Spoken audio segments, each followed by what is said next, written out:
జై తెలుగుదేశం, జై తెలుగుదేశం. వేదిక మీద ఉన్న పెద్దలందరికీ పేరు పేరున నా హృదయపూర్వక నమస్కారాలు. నాని అన్నకి అనేక పేర్లు పెట్టినట్టున్నారు. పులి అంటున్నారు, పని చేసే పులి. అదేవిధంగా ఇన్ఛార్జ్ మంత్రి గారు ఉన్నారు. అన్నగాని అన్న ఎప్పుడు చూసినా నవ్వుతానే ఉంటాడు. బోలా శంకరుడు, మేము ఏ మీటింగ్కి వెళ్ళినా ఫస్ట్ టైం కలిస్తే ఆ రోజు వచ్చి నాకు హగ్ ఇచ్చిన తర్వాత వెళ్ళాలి ఆయన. ఎందుకంటే కష్టకాలాల్లో నిలబడిన వ్యక్తి. ఇక్కడ చాలామందికి తెలీదు, ఆనాడు అమరావతి చట్టం శాసన మండలికి వస్తే చంద్రబాబు నాయుడు గారు వచ్చి కూర్చున్నారు అక్కడ గ్యాలరీలో. అప్పుడు వైకాపా ఎమ్మెల్యేలు పంపించాడు ఒక సైకో. ఆ సైకో ఎమ్మెల్యేలు పంపించి చంద్రబాబు నాయుడు గారి పైన దాడి చేయండి, ఆయన అవమానించండి అంటే, గ్రేట్ వాల్ ఆఫ్ చైనా నేను చూడలేదు కానీ గ్రేట్ వాల్ ఆఫ్ ఆంధ్రప్రదేశ్ నేను చూశాను. ఆనాడు అనగాని అన్న కానివ్వండి, స్వామి గారు కానివ్వండి, గొట్టుపాటి రవి గారు కానివ్వండి, సాంబశివరావు గారు కానివ్వండి, మా భవానీ చెల్లమ్మ కానివ్వండి, అందరూ ఒక కొండలాగా నిలబడి బాబు గారికి కాపలా కాశారు. నా దగ్గర ఇప్పటికీ ఆ ఫోటో ఉంది. నేను కింద హౌస్లో ఉన్నా. ఆయన నాడు నేడు ఎప్పుడు పార్టీని బలోపేతం చేసే దిశగా పనిచేసే వ్యక్తి మన అనగాని సత్యప్రసాద్ గారు. ఇంకా నా ముందల ఉంది నా కుటుంబ సభ్యులు. ఎత్తిన పసుపు జెండా దించకుండా, మడిమ తిప్పకుండా, ఎన్ని కేసులు పెడతారా పెట్టుకోబోండి, మీసాలు తిప్పి రా రా అని పిలిచిన ఏకైక కార్యకర్తలు తెలుగుదేశం పార్టీ కార్యకర్తలు. మనందరం చూసాం. పుంగనూరులో ఒక తాతే ఉన్నాడు, అంజిరెడ్డి తాత. లోకల్ బాడీ ఎన్నికలు వస్తే ఆయన నామినేషన్ పత్రాలు లాగాలనుకున్నారు. తొడగొట్టి మీసాలు తిప్పి రా రా రా అనిన అంజిరెడ్డి తాతనే నాకు స్ఫూర్తి. మెడపై కత్తి పెట్టి వాళ్ళ నాయకుడికి జై కొట్టమంటే జై చంద్రబాబు, జై తెలుగుదేశం చెప్పి ప్రాణాలు కోల్పోయిన తోట చంద్రనే మీ లోకేష్కి ఒక స్ఫూర్తి. అంతెందుకు పల్నాడులో పోలింగ్ బూత్ కి అండగా నిలబడిందని, వాళ్ళు రిగ్గింగ్ చేస్తే ఆపుతున్నారని మంజులా గారిపైన దాడి చేసి రక్తం కారుతున్నా కూడా చివరి ఓటు పడే వరకు నిలబడిన మంజులా గారే మీ లోకేష్కి స్ఫూర్తి. కార్యకర్తలే అధినేత అని చెప్పిన ఏకైక పార్టీ తెలుగుదేశం పార్టీ. నాడు నేడు ఎప్పుడు మీకు మేము అండగా నిలబడతాం. ప్రభుత్వ కార్యక్రమాలు నాకు కానివ్వండి, చంద్రబాబు నాయుడు గారికి ఉంటే కూడా కంపల్సరిగా కార్యకర్తల సమావేశం పెట్టుకుని ప్రతి కార్యకర్తతో ఫోటో దిగిన తర్వాతనే మేము వేరే కార్యక్రమాలు కూడా వెళ్తాం జరుగుతుంది. మన జరిగిన ఆవిర్భావ దినోత్సవం మన అధ్యక్షుల పక్కన కూర్చుంది పని చేసిన కార్యకర్తలు. జల్లెడు పట్టాం, ఎత్కాం, వాళ్ళకే గౌరవం ఇచ్చి అక్కడ కూర్చోబెడతాం జరిగింది. కార్యకర్తలకి తెలుగుదేశం పార్టీ ఇస్తున్న గౌరవం. ఇక్కడున్న ఎంతో మంది మీరు త్యాగాలు చేశారు. అందుకే ఎవ్వరు ఊహించిన విధంగా 94% స్థానాల్లో ఎన్డీఏ ప్రభుత్వం కైవసం చేసుకుంటాం జరిగింది. చంద్రగిరి నియోజకవర్గం మా కుటుంబానికి చాలా అచ్చొచ్చిన నియోజకవర్గం. చంద్రబాబు నాయుడు గారి రాజకీయ ప్రస్థానం మొదలైంది ఈ పుణ్యభూమి నుంచే. నా యువగలం పాదయాత్రకి టర్నింగ్ పాయింట్ కూడా ఈ పవిత్రమైన భూమి. అంతెందుకు ఆనాడు చంద్రబాబు నాయుడు గారిని అరెస్ట్ చేసి జైల్లో పెడితే నిజం గెలవాలి అనే కార్యక్రమం ప్రారంభించాలని మేము నిర్ణయం తీసుకున్నాం. అప్పుడు నాకు ఫోన్ చేశారు, ఎక్కడి నుంచి మొదలు పెడతామంటే చంద్రగిరి భూమి నుంచే మొదలు పెడతామని చెప్పాను. 24 గంటల ముందలు చెప్పిన. ఎవరు ఊహించిన విధంగా పెద్ద ఎత్తున మీరే తరలి వచ్చారు. మా తల్లిని మీరు నా గుండెల్లో పెట్టుకుని కాపలా కాశారు.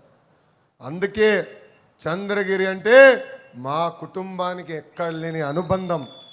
గడిచిన 22 నెలలు మనం అనేక సంక్షేమ అభివృద్ధి కార్యక్రమాలు చేశాం. ఒక పెన్షన్ విషయం చూడండి, భారతదేశంలో ఏ రాష్ట్రంలో ఇవ్వని విధంగా 4,000 రూపాయలు వృద్ధులకు పెన్షన్ ఇస్తున్నాం. వికలాంగులకు 6,000 ఇస్తున్నాం. బెడ్కే పరిమితమైన వాళ్ళకి 15,000 రూపాయలు మనం అందిస్తున్నాం. స్త్రీ శక్తి కింద మహిళలు బస్సులో ఉచితంగా ప్రయాణించకు మన ప్రభుత్వం కల్పించింది. తల్లికి వందనం కింద చదువుకున్న పిల్లలు ఎంతమంది ఉన్నా అంతమంది పిల్లలకి డబ్బులు వేస్తా ఉన్నాం. చేసి చూపించిన ప్రభుత్వం ఎన్డీఏ ప్రభుత్వం. దీపం పథకం ద్వారా గ్యాస్ సిలిండర్లు కూడా ప్రతి ఏటా 3 సార్లు డబ్బులు కూడా మనం అకౌంట్లో జమ చేస్తాం జరుగుతుంది. ఏకంగా ఇప్పుడు చేనేత సోదరులకి వచ్చే మాసం నుంచి 200 యూనిట్ల కరెంట్ ఉచితంగా కూడా మన ప్రభుత్వం అందజేస్తుంది. ఎన్ని ఆర్థిక ఇబ్బందులున్నా ఎన్ని కష్టాలున్నా ఇచ్చిన ప్రతి హామీ నిలబెట్టుకో లక్ష్యంతో మనం పనిచేస్తున్నాం. ఆర్థిక ఇబ్బందులు ఉన్నాయి. ఒక పక్కన అధికార యంత్రాంగానికి సకాలం జీతాలు చెల్లించాలి, రిటైర్మెంట్ అయ్యే బెనిఫిట్లు అందించాలి, ఇంకో పక్కన సంక్షేమ కార్యక్రమాలు చేయాలి, అదేవిధంగా అభివృద్ధి కూడా చేయాలి. పరిశ్రమలు తీసుకురావాలి, రోడ్లు వేయాలి, బ్రిడ్జిలు కట్టాలి. ఆల్రెడీ మన పులి కూడా కొన్ని బ్రిడ్జిలు నాకు ఇచ్చున్నాడు. అంటే సంక్షేమ అభివృద్ధి అనేది జోడెద్దుల బండి. ఎన్ని ఆర్థిక ఇబ్బందులున్నా అవన్నీ అధిగమించుకుని ఈరోజు ముందరికెళ్తున్నాం. భారతదేశంలో 10 రూపాయలు పెట్టుబడి వస్తే ఆంధ్ర రాష్ట్రానికి దాంట్లో 2.5 రూపాయలు ఈరోజు వస్తాం జరుగుతుంది. అంటే 25% పెట్టుబడులు తీసుకొస్తున్నాం. అహర్నిశలు కష్టపడుతున్నాం, పని చేస్తున్నాం. ఎవ్వరు ఊహించిన విధంగా మనం చరిత్రలో నిలబడబోయే విధంగా 150 రోజుల్లో డిఎస్సి పూర్తి చేసి 16,000 మంది ఉపాధ్యాయులు కూడా మనం పోస్టులు కల్పించాం. జాబ్ క్యాలెండర్ ఆనాడు నేను పాదయాత్రలు హామీ ఇచ్చా, క్యాలెండర్ విడుదల చేశాం. క్యాలెండర్ ప్రకారమే ప్రభుత్వ ఉద్యోగాలు కూడా మన ప్రభుత్వం భర్తీ చేయబోతుంది. కార్యకర్తలు కూడా ముందలు తీసుకెళ్తున్నాం. కార్యకర్తనే అధినేత అని పదే పదే ఎందుకు చెప్తున్నానంటే మార్పు వేదిక మీద ఉన్న పెద్దల దగ్గర నుంచి మొదలవ్వాలి. ఈరోజు మేము ఈ వేదిక మీద కూర్చున్నామంటే దానికి కారణం మా ముందలున్న తెలుగుదేశం పార్టీ కార్యకర్తలు. ఏ పార్టీ చేయని విధంగా ప్రమాద బీమా 5 లక్షల రూపాయలు అందిస్తున్నాం. ఇప్పటికే ఆ ఒక్క కార్యక్రమం ద్వారా 150 కోట్ల రూపాయలు కార్యకర్తల కుటుంబానికి అండగా నిలబడడానికి మనం డబ్బులు ఇచ్చాం. ఇంతేకాదు, దొంగ కేసులు పెట్టారు. మన ప్రతిపక్షంలో ఉన్నప్పుడు సుమారుగా 3,200 కేసులు పెట్టారు. 40,000 మంది కార్యకర్తల పైన పెట్టిన కేసులు. అది మీ లోకేష్ పైన కూడా 23 కేసులు పెట్టారు. రౌడీ షీటర్ కూడా పెడతారు అనుకున్నా, పెట్ల. నాకు ఆ బంపర్ ఆఫర్ ఇవ్వాల సైకో. కానీ కార్యకర్తల పైన గతంలో పెట్టిన కేసులని న్యాయబద్ధంగా చూసి అన్ని కేసులు ఇప్పుడు తీపిస్తున్నాం. సుమారుగా 2,000 కేసులు ఇప్పటికీ తీసేస్తాం జరిగింది.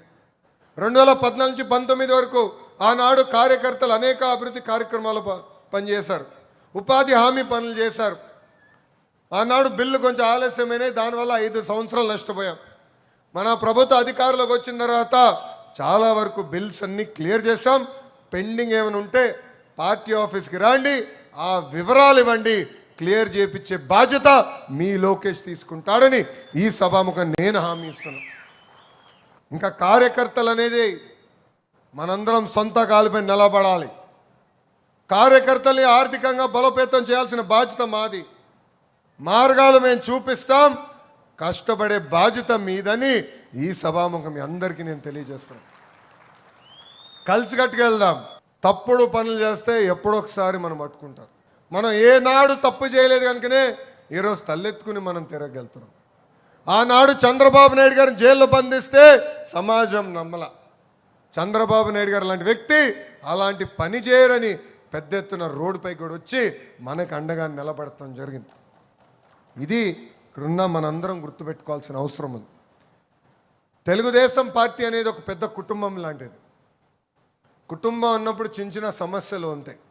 వేదిక మీద ఉన్న పెద్దలందరూ తెలుసు, పార్టీలో సంస్కరణలు తీసుకొచ్చేదాకా నేను ఎంతో పోరాడాను. జిల్లా వ్యవస్థ నుంచి పార్లమెంట్ వ్యవస్థ తీసుకొచ్చేదాకా నాకు 2 సంవత్సరాలు పట్టింది. మీరందరూ అనుకోవచ్చు లోకేష్కి ఏముంది అబ్బా చెప్తే అయిపోతుందని. సైకోతో ఎంత పోరాడానో దానికి 5 రెట్లు ఎక్కువ నేను పార్టీలో పోరాడా. అరే ఇది మన పార్టీ, మనందరం ఒక కుటుంబం. నమ్మకున్న సిద్ధాంతం కోసం మనందరం పోరాడాలి, మాట్లాడుకోవాలి. నేను ఎన్నో మార్లు చంద్రబాబు నాయుడు గారితో మాట్లాడా. అధ్యక్షులతో చర్చించా. కొన్ని విషయాలు నేను ఏకీభవించవచ్చు, కానీ చంద్రబాబు నాయుడు గారు మన అధ్యక్షులు ఒక్కసారి నిర్ణయం తీసుకుంటే శిరస్సు వంచి 100% నేను అమలు చేస్తాం జరిగింది. మనదే ఒక పెద్ద కుటుంబం, కలిసికట్టుగా పనిచేయాలి. ఎందుకంటే మన పార్టీలో కోవిడ్ కన్నా దారుణమైన ఒక జబ్బు ఉందండి. ఆ జబ్బు పేరేంటో తెలుసా? ఇంపట్లో అక్కడికి చెప్పండి. అలక. మనం వేరే పార్టీలకు వెళ్ళాం, సస్యమైన వేరే పార్టీకి ఓటేయం, కానీ ఇంట్లో పడుకుంటాం, అలాగే ఇంట్లో పడుకుంటాం. దానివల్ల నష్టపోయేది ఎవరు?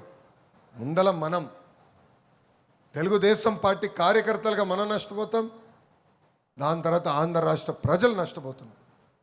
2019 నుంచి 24 వరకు మనం ఎంత ఇబ్బంది పెట్టారో మీ అందరూ మర్చిపోయినట్టున్నారు. బయట కనీసం రానిచ్చేవారు కాదు. పాదయాత్రలో నేను మైక్ పట్టుకుని మాడితే మైక్ లాక్కున్నారు, స్టూల్ ఎక్కితే స్టూల్ లాక్కుని వెళ్ళిపోయారు. నాకు ఎక్కువ ఖర్చు అయింది ఆ స్టూల్లే. రోజుకు ఒక 5 స్టూళ్ళు పట్టుకెళ్ళిపోయారు. ఎంత ఇబ్బంది పెట్టారో మనకు తెలుసు. నాని అన్నకు తెలుసు. 43 రోజులు నాతో ప్రతిరోజు నడిచాడు. బంగారు పాలనలో మాట్లాడాలనుకుంటే మైక్ లాక్కునే ప్రయత్నించారు. బ్యాలెక్కిని ఎక్కి మరీ మాట్లాడటం జరిగింది. సో కష్టపడిన రోజులు మనం మర్చిపోకూడదు. వాళ్ళు మనం ఇంత ఇబ్బంది పెట్టారు, అది మరవకూడదు. మన ఆవిర్భావ దినోత్సవం అప్పుడు ఒక వీడియో వచ్చింది బయటికి, అంటే కార్యకర్తలు ఎట్లా వేధించారని. అది ఒక్కసారి చూస్తే మళ్ళీ పాత రోజులు గుర్తొచ్చినాయి. అనగాని సత్య గారు కానివ్వండి, అటు అచ్చన్ని కానివ్వండి, అంతెందుకు మన అధ్యక్షులు పల్లా శ్రీనివాస్ గారు ఒక కమర్షియల్ కాంప్లెక్స్ కట్టుకుంటే దాన్ని కూడా వాళ్ళు తీయేస్తాం జరిగింది. ఇది ఇక్కడున్న మనందరం మర్చిపోకూడదు. అలకకి ఫుల్ స్టాప్ పెట్టాల్సిన బాధ్యత మనందరి పైన ఉంది. ఎందుకంటే నేను ప్రతిదీ ట్రాక్ చేస్తున్నా. మై టీడీపీ ద్వారా ఎవరు పని చేస్తున్నారో ఎవరు పని చేయట్లేదో ట్రాక్ చేస్తున్నా. పొరపాటున మీరు అలిగి ఇంట్లో పడుకుంటే మటుకు కర్ర పట్టుకుని మేము వస్తామండి, బయట లాక్కుంటాం మేము. అరే ఇది మన కుటుంబం, ఇది మనం కుటుంబం లాంటి వాళ్ళం. మనం మాట్లాడుకోవాలి, సమస్యలు ఏమైనా ఉంటే మనం చర్చించుకోవాలి. నేనన్నా మిమ్మల్ని కన్విన్స్ చేస్తా, మీరన్నా నన్ను కన్విన్స్ చేసిన తర్వాతనే మనం బయటికి వెళ్ళాలి తప్ప బయట మాట్లాడాల్సిన అవసరం మనం ఎవరికి లేదు. ఇది ఇక్కడున్న కార్యకర్తలందరూ గుర్తుపెట్టుకోవాలని కోరుకుంటున్నా. పాదయాత్రలో చాలామంది అడిగారు, పనిచేసే వాళ్ళని పనిచేయని వాళ్ళ మధ్యన తేడా చూపించాలి మీరు. ఆనాడే చెప్పా, టెక్నాలజీతో మిమ్మల్ని జోడిస్తాం, పనిచేసే వాళ్ళని ప్రోత్సహిస్తామని చెప్తాం కూడా జరిగింది. ఇక్కడ అడుగుతున్నా, ఎంతమందికి ఇప్పుడు మై టీడీపీ యాప్ ఉందో చేతుల పైకి ఎత్తండి. వాడుతున్నారా? ఇన్ఫర్మేషన్ అంత వస్తుంది కదా. మీరు పార్టీ కోసం చేస్తున్న ప్రతి పని మై టీడీపీ యాప్ ద్వారా మాకు తెలియజేయాల్సిన బాధ్యత ఉంది. ఎందుకంటే 46,000 బూతులు, ప్రతి బూత్లో ఏ కార్యక్రమం జరుగుతుందో మేము చూడాలంటే ఏదో టెక్నాలజీ మార్గం అనేది అవసరం. ఇక్కడ కొంతమంది సీనియర్లు ఉన్నారు. 1982లో సభ్యత్వం అంటే పుస్తకాలు వచ్చేది, నీట్గా మీరు ఇంట్లో కూర్చొని అన్నీ నింపేసేవారు, ఊరిలో ఉన్న అందరి పేర్లు నింపేసేవారు. అలాంటిది ఇప్పుడు వాట్సాప్ తీసుకొచ్చాం. సింపుల్గా మీరు మీ ఇంట్లో కూర్చొని సభ్యత్వం తీసుకోవచ్చు, కార్డు మీ బూత్కి పంపిస్తాం కూడా జరిగింది. సో టెక్నాలజీ మార్గం వచ్చింది.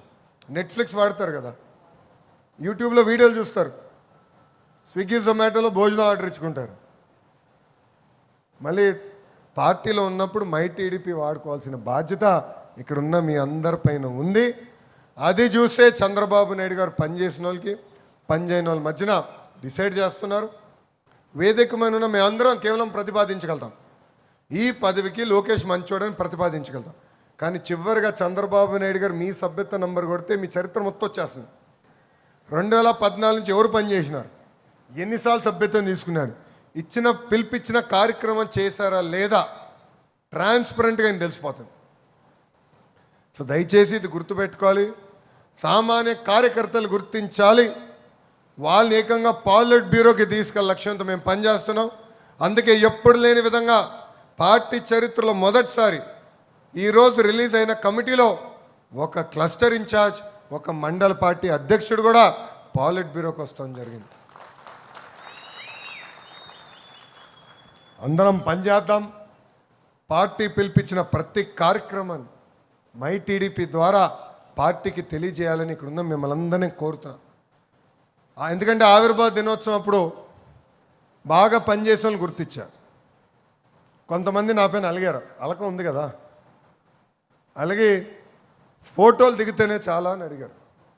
మై టీడీపీ అనేది ఫోటోల కోసం కాదు, ఎవరు పని చేశారో తెలుసుకునేదానికి. దాంట్లో భాగంగా ఒక ఫోటో అప్లోడ్ చేయమని మేము చెప్తాం. లేదంటే పని చేసినోడికి పని చేయనోడు తేడా తెలియదు. జనరల్గా నేను గమనించిన ఒక విషయం ఉందండి, పని చేసిన కార్యకర్త ఏనాడు మాట్లాడు, పని చేసుకుంటూ వెళ్తాడు. పని చేయనాడు నా పైన యుద్ధం చేస్తాడండి. మొన్న ఒకడు పెట్టాడు, నేను పార్టీ ఆవిర్భావం నుంచి ఉన్నా, డూమ్ డామ్ టపకాయని పెట్టి సభ్యత్వ నంబర్ పెట్టాడు.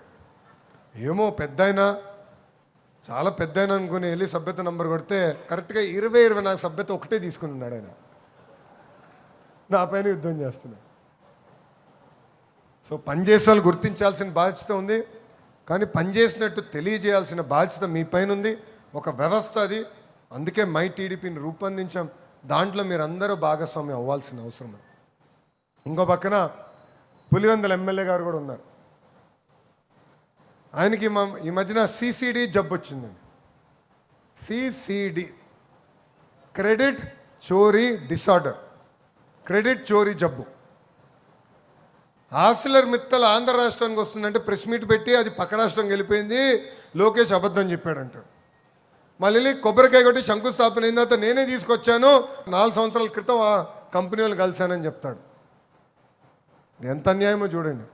ఊరూరు తిరిగా ప్రతి నియోజకవర్గంలో చెప్పా, ఎవరైతే ప్రజల్ని కార్యకర్తలు ఇబ్బంది పెట్టారో వాళ్ళపైన యాక్షన్ తీసుకుంటున్నా, వాళ్ళ పేర్లు ఎర్ర బుక్లో ఉన్నాయని నేను ఆనాడు ప్రజలు చెప్పా. అందుకే మమ్మల్ని గెలిపిస్తాం జరిగింది. కానీ మేము రాజారెడ్డి రాజ్యాంగం అమలు చేయట్లేదా? అమర్నాథ్ గౌడ్ లాంటి చిన్నారిని పెట్రోల్ పోసి మేము తగలబెట్లా. అబ్దుల్ సలాం లాంటి కుటుంబాన్ని మేము వేధించి ఆత్మహత్య చేసుకునే పరిస్థితి తీసుకురాలా. తోట చంద్రయ్య ఏం తప్పు చేయని వ్యక్తిని నడివీధిలో మేము చంపలా. అది రాజారెడ్డి రాజ్యాంగం చేసింది. ఆ సైకో ప్రజలకి మనం తెలియజేయాలి. 10 సార్లు చెప్పాలి. ఎందుకంటే మంచి రోజులు వచ్చినాయి, పోలీస్ సోదరులందరూ సెల్యూట్ కొడుతున్నారు. అమ్మయ్య అనుకుంటే చాలా ఇబ్బంది పడతాం. మనలో కసి పోకూడదు, మనలో ఎప్పుడు ఆకలి అనేది ఉండాలి. మిమ్మల్ని అందరినీ పరిగెత్తిచ్చే బాధ్యత కూడా నేను తీసుకోబోతున్నా. ఇంకా చంద్రగిరి నియోజకవర్గంకి వచ్చేగల పెద్దలు అన్నట్టు వేదికమైన ఒక పులి ఉన్నాడు. కానీ నేను అనుకునేది వేదికమైన పులి కన్నా వేదికమైన ఉన్న పులులు చాలా ఉన్నాయి. ఎందుకంటే మీరు భయపడలా కేసులకి, మీరు భయపడలా జైలు గురించి. కేసు పెడితే పెట్టుకోబో అన్నారు, జైలుకి పంపిస్తా పంపించు నేను వెళ్ళొస్తానని చెప్పారు. ఒక్క క్షణం కూడా వెనక్కి తిరిగి చూడాల. అహర్నిశలు మీరు కష్టపడ్డారు, పని చేశారు. ఆంధ్ర రాష్ట్రంలో ఈ పులి 3వ స్థానంలో ఉంది. దేంట్లో? కేసుల్లో 3వ స్థానంలో ఉంది పులి. మొదటి స్థానంలో జేసీ ప్రభాకర్ రెడ్డి గారు, తాడిపత్రిలో ఉన్నాడు ఒక పులి. ఆగ్రనైనా ఆగడు, తగ్గేదే లేదని దాడి చేస్తాడు. ఇంకొక ఆయన ఉన్నాడు చింతమనేని ప్రభాకర్ పైన second highest case. Third highest case మన పులి పైన ఉంది. సుమారుగా 37 కేసులు. నిలబడ్డాడు, ఒక వారం జైలుకి వెళ్ళాడు. ఆయన పైన కాదు, ఆయన భార్య పైన కేసు పెట్టారు. వాస్తవంగా ఉత్తమ కార్యకర్త అంటే మేడం గారు ఇక్కడ ఉండాలి, సుధాక ఇక్కడ ఉండాలి. చాలా తెలివైనడు, పంపించేశాడు. ఆమె పైన కేసు పెట్టాడు. విని పైన కూడా 2 కేసులు పెడతాం జరిగింది. ఆ రోజు పోలింగ్ రోజు కూడా ఎట్లా దాడి చేశారు, ఎలా చంపేయాలనుకున్నారు కూడా మనందరం చూసాం. కానీ పట్టుదల, ఒక కమిట్మెంట్తో మీరు పనిచేశారు. మనకి అండగా నిలబడింది వేదికమైన ఉన్న పులి అని ఈ సభాముఖం మీ అందరికీ తెలియజేస్తున్నాం. మేము ఈ సమావేశానికి వచ్చే ముందల నాని అన్న, సత్యన్న మేము అందరం కూర్చొని మాట్లాడుకున్నాం. యువగలం పాదయాత్రలో ప్రతిరోజు సాయంత్రం అయిన తర్వాత సరదాగా అందరం కూర్చుని 1 గంటన్నర మాట్లాడుకునే వాళ్ళం. నేను చెప్పాను నాని, మనందరం అది మళ్ళీ తిరిగి ప్రారంభించాలి.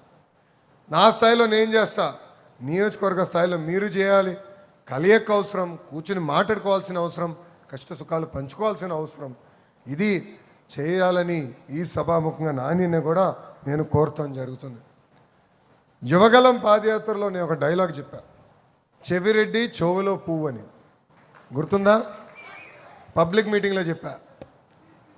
సిసిసి చంద్రగిరి నియోజకవర్గం ప్రజల చెవులో చెవిరెడ్డి పువ్వు పెడుతున్నాడని ప్రజలు గమనించారు, గుర్తించారు. అందుకే ఎవరు ఊహించిన విధంగా దెబ్బ కొడతాం జరిగింది. మనందరం చూసాం, అవినీతి చేసి తీసుకొచ్చి సింపుల్గా చీరలు పెట్టేవారు. ఏకంగా దేవుడి దగ్గర ఇవ్వాల్సిన లడ్లన్నీ తీసుకొచ్చి ఇంటికి పంపించేవారు. అస్తవ్యస్తంగా చేశారు. నియోజకవర్గం పెద్ద అభివృద్ధి చేయాలి. అంతెందుకు, సైకో కూడా అర్థమైంది, ఈయన నా చెవులో కూడా పువ్వు పెట్టాడా అని. మద్యం కుంభకోణంలో 600 కోట్ల రూపాయలు చెవులో పువ్వు పెట్టే చెవిరెడ్డి కొట్టేశాడు స్వామి. అరే నేనే సైకో, అందుకే ఎక్కడ రాలా. అలా అని మనం ధీమాగా ఉండి లైట్గా తీసుకుంటే ఇబ్బంది పడిపోతాం. 3 రోజుల క్రితం చూసాం, భక్తులు వచ్చారు, పవిత్రంగా వాళ్ళ కార్యక్రమం చేసుకుంటూ వెళ్తున్నారు. వైకాపా కార్యకర్త తాగి బైక్ తీసుకొచ్చి అడ్డం పెడితే భక్తుడు అన్నాడు, అయ్యా కొంచెం బైక్ది, నేను వెళ్తాను, నా దేవుడి దగ్గరికి వెళ్తాను అన్నాడు. అది అన్నందుకు భక్తుల్ని కొడతాం జరిగింది, దారుణంగా కొడతాం జరిగింది.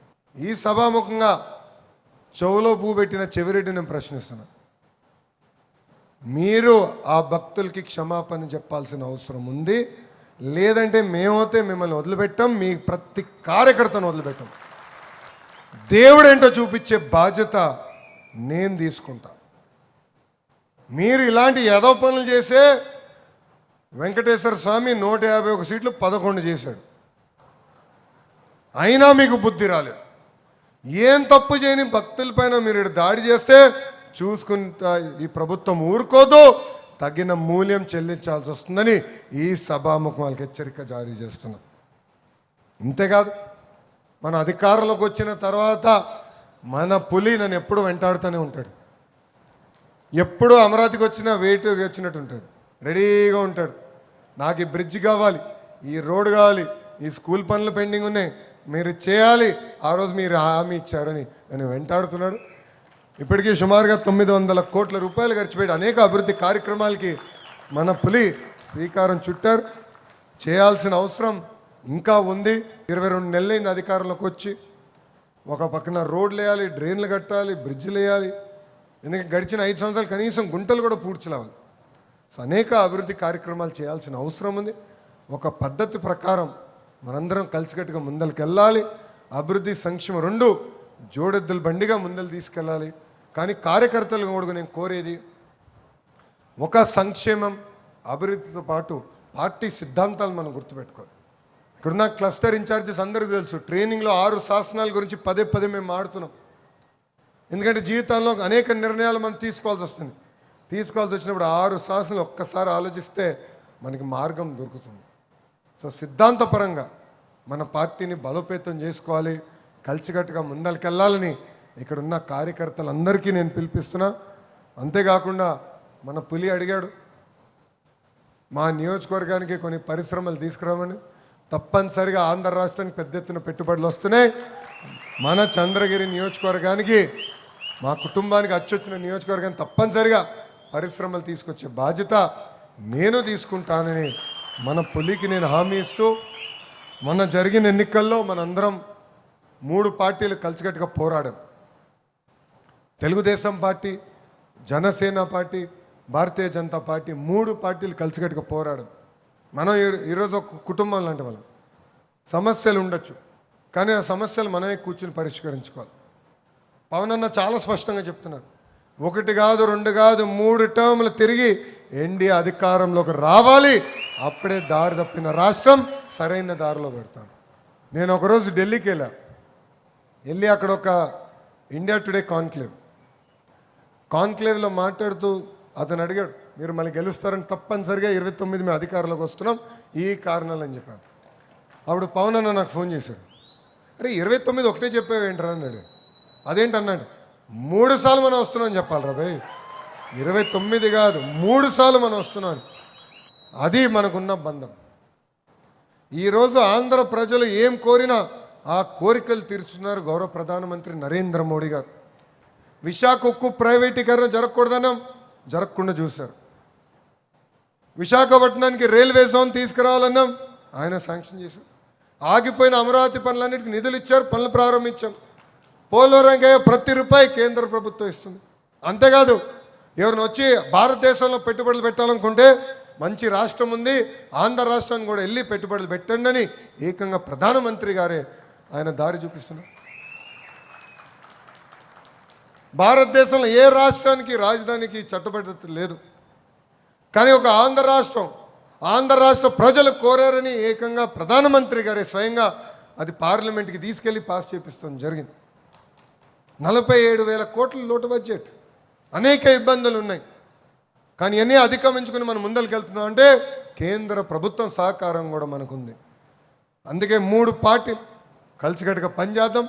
సమస్యలు ఏమున్నా మన పులి దగ్గర తీసుకురండి, అధ్యక్షుల దగ్గర తీసుకురండి, ఇన్ఛార్జ్ మార్చుల దగ్గర తీసుకురండి, ఏమున్నా ఆయనకి చెప్పండి, ఎప్పుడు నవ్వుతూ చేస్తాడు ఇసుక్కోడు. కలిసి మన సమస్యలు పరిష్కరించుకుంటాం తప్ప రోడ్డు పైన ఎక్కాల్సిన అవసరం లేదు. 1 కాదు 2 కాదు కనీసం 3 టర్మ్లు కలిసికట్టుగా పనిచేసి ఈ పసుపు జెండా ఎగిరితేనే ఆంధ్ర రాష్ట్రాన్ని మనం అభివృద్ధి చేసుకోగలుగుతాం, ఆంధ్ర రాష్ట్రాన్ని ముందలు తీసుకెళ్తాం. గుజరాత్ చూడండి, ఒరిస్సా చూడండి, కంటిన్యూస్గా ఒక్క ప్రభుత్వం ఉంది కనుకనే అద్భుతంగా అభివృద్ధి చేసి మనం ముందలు వెళ్తున్నాం. మనకు కూడా అది చాలా చాలా అవసరమని ఉందని ఇక్కడ ఉన్న కార్యకర్తలందరూ తెలుపుకుంటూ, వాస్తవంగా ఈరోజు నా అదృష్టంగా భావిస్తున్నా. ఎందుకంటే 1 కోటి సభ్యులున్న పార్టీకి ఒక వర్కింగ్ ప్రెసిడెంట్గా జాతీయ అధ్యక్షులు చంద్రబాబు నాయుడు గారు నన్ను నియమించడం జరిగింది.